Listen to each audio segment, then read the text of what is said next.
Hello and welcome to another episode of Ask Erin Pavlina.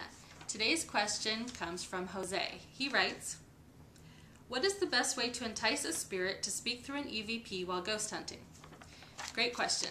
So first of all, an EVP stands for Electronic Voice Phenomenon.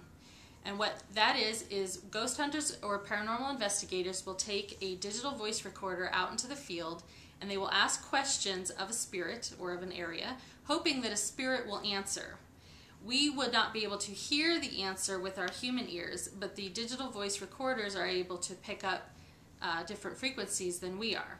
I don't know exactly how that works, but it does. So if you want to capture an EVP, there's some things that you want to do to enhance the likelihood that a spirit will be able to get through on one. So here's what you need to do. First, whenever you're trying to capture EVP, get everybody in your group to be quiet and still as possible, and ask the question out into the air, preferably in an area that you have identified as a hot spot, which would be a place where a spirit has been seen before or where activity has occurred or where your EMF detector has detected energy. So get your digital voice recorder out, make sure everybody in your group is very, very still and quiet, and ask a question. So-and-so, are you there? Is there a spirit present?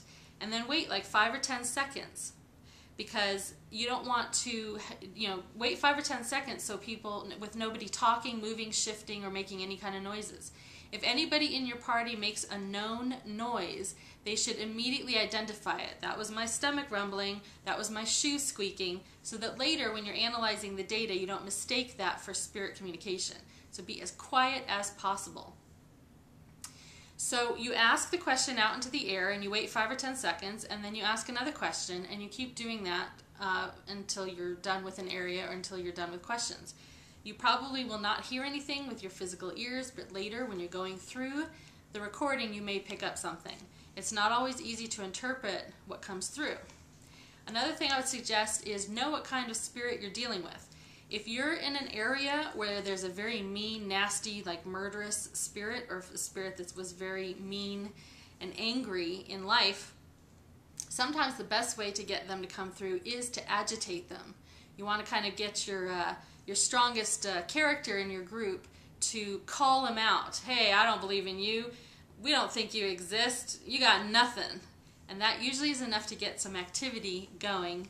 Be very careful with that, because there are sometimes consequences in agitating a negatively charged spirit. If you're in an area where you're dealing with a spirit who was probably more gentle and kind and caring in real life, or when they were alive, then I would suggest doing something a little different. I would calm the energy of everybody in your group, make sure everybody is in a good place, maybe even do a meditation, like raise everybody's vibration. Create an environment that's going to make it easier for a spirit to come through and communicate. Spirits do not have physical bodies on the other side, so they don't have vocal cords. It's very difficult for them to form sentences and put that through energetically and electronically so that it's picked up as an EVP. So it really is asking quite a bit for you to ask the spirit to speak in phrases and sentences. You'll be lucky if you get 1 or 2 words out of them. It's very difficult for them. But it does happen, and you want to be open to it when it does. So try to get your EVP in a nice quiet place where nobody in your party is talking, and that will definitely increase your chances of getting some good results. Good luck and happy ghost hunting.